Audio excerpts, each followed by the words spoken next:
آج ایک نئی ویڈیو کے ساتھ آپ کی خدمت میں ایک بار پھر حاضر ہوں۔ ایک شخص کی کسی شیر سے دوستی ہو گئی۔ وہ شخص لکڑہارا تھا اور جنگل میں لکڑیاں کاٹنے کے لیے جایا کرتا تھا۔ جب بھی یہ شخص جنگل میں لکڑیاں کاٹنے کے لیے جاتا تو شیر اس کا استقبال کرتا اور جنگل کے دیگر جانوروں سے کہتا کہ اس شخص کی خوب مدد کرو۔ کوئی جانور جو ہے وہ اس کی لکڑیاں اٹھا کر ساتھ لے جاتا، کوئی جانور جو ہے اس کی لکڑیاں کاٹنے میں ساتھ مدد کرتا، کوئی کس طریقے سے، کوئی کس طرح اس کی مدد کیا کرتا، کوئی لکڑیاں اٹھا کر جنگل سے باہر تک چھوڑنے کے لیے جایا کرتا۔ تو یوں ہی اس کا پورے جنگل میں چرچا ہو گیا کہ اس شخص کی جنگل کے بادشاہ شیر سے دوستی ہے۔ ایک دن اس کے گھر والوں نے کہا کہ آخر ایسا کون سا تمہارا دوست ہے جو اتنی تمہاری مدد کرتا ہے، تم اپنے اس دوست کو اپنے گھر بلاؤ، ہم اس کی دعوت کرنا چاہتے ہیں۔ اس نے پہلے تو منع کر دیا کہ میں اپنے دوست کو یہاں نہیں بلا سکتا، لیکن پھر اس نے حامی بھر لی کہ ٹھیک ہے میں اپنے دوست کو بلاتا ہوں، لیکن اس کے لیے کوئی خاص کھانا بنانے کی ضرورت نہیں ہے، بس جو ہمارے پاس 2-3 بکرے ہیں ہم وہی ذبح کر کے اس کو کھلا دیں گے۔ گھر والے بہت حیران ہوئے کہ ایسا کون سا تمہارا دوست ہے کہ جو 2-3 بکرے ایک ساتھ کھا جائے گا۔ بہرحال اس نے جو ہے وہ اپنے اس دوست کو، شیر کو دعوت دی اور یہ گھر پر آ گیا۔ اس نے اپنے جو 2-3 بکرے تھے یہ کاٹ کر وہاں گھر میں ڈال دیے۔ شیر آیا تو اس کے گھر والوں نے دیکھ کر اس سے کہا، اس لکڑہارے سے کہا کہ یہ جنگلی جانور تمہارا دوست ہے۔ یہ بات سن کر شیر کو بہت افسوس ہوا اور بہت برا لگا۔ شیر بغیر کچھ کھائے پیے وہاں سے ویسے ہی روانہ ہو گیا۔ اگلے دن جب یہ لکڑہارا لکڑیاں کاٹنے کے لیے جنگل میں آیا تو اس نے شیر سے پوچھا کہ کل تم بغیر ہمارے یہاں سے کچھ کھائے پیے واپس کیوں آ گئے تھے؟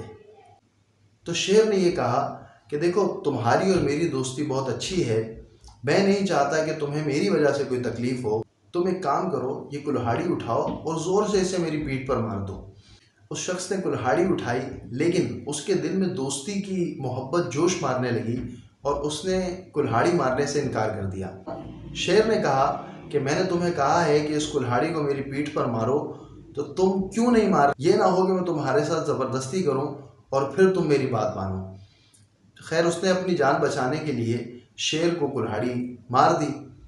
شیر یہ اسے کہہ کر چلا گیا کہ تمہیں جنگل میں کسی بھی طرح کی کوئی پریشانی نہیں ہوگی، جنگل کے سب جانور تمہارا بہت زیادہ خیال رکھیں گے، تم بس آنا اور اپنی لکڑیاں وغیرہ کاٹنا اور جنگل کے دیگر جانور تمہاری بہت مدد کریں گے، تمہارا کام اچھا چلے گا۔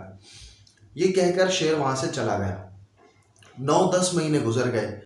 شیر 9-10 ماہ بعد واپس آیا اور آ کر اس شخص کو کہا کہ میری پیٹھ پر سے بال ہٹا کر دیکھو کیا وہ زخم موجود ہے یا نہیں۔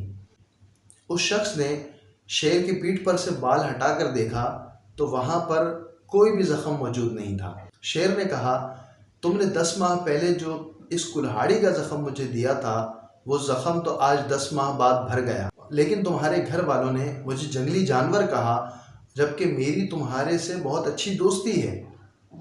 اس کے باوجود تمہارے گھر والوں نے مجھے جنگلی کہا تو مجھے یہ بہت برا لگا۔ تو پتہ یہ چلا کہ زبان کا زخم جو ہے نا، یہ کلہاڑی کے زخم سے بھی زیادہ سختر ہے۔ ہم کہنے سے پہلے تولتے نہیں ہیں، بغیر تولے بغیر سوچے سمجھے کچھ بھی کہہ جاتے ہیں، لیکن جب غصے میں ہوتے ہیں تو واقعی ہمیں اس چیز کا احساس نہیں ہوتا کہ ہم سامنے والے کو کتنی اذیت دے رہے ہیں۔ یہ تو جس پر گزرتی ہے وہ کہتا ہے نا کہ قبر کا حال تو مردہ ہی بہتر جانتا ہے۔ کئی اچھے لکھے پڑھے لکھے سمجھدار لوگ بھی غصے میں آپے سے اتنے باہر ہو جاتے ہیں کہ انہیں سمجھ نہیں آتا کہ کب کہاں پر کس کو اور کیا کہنا ہے۔ تو کبھی بھی کچھ کہنے سے پہلے اچھی طرح سوچ لیں کہ کیا کہہ رہے ہیں اور کیوں کہہ رہے ہیں۔ امید ہے آج کی ویڈیو آپ کو پسند آئی ہوگی۔ کل انشاءاللہ ایک نئی ویڈیو کے ساتھ آپ کی خدمت پہ پھر حاضر ہوں گے۔ تب تک کے لیے فی امان اللہ، اپنی دعاؤں میں یاد رکھیے گا۔ چینل کو سبسکرائب نہیں کیا تو جلدی سے سبسکرائب کیجئے اور بیل آئیکن کے بٹن کو بھی پریس کر لیجئے تاکہ ہر نئی آنے والی ویڈیو کا نوٹیفیکیشن آپ کو ٹائم پر مل سکے۔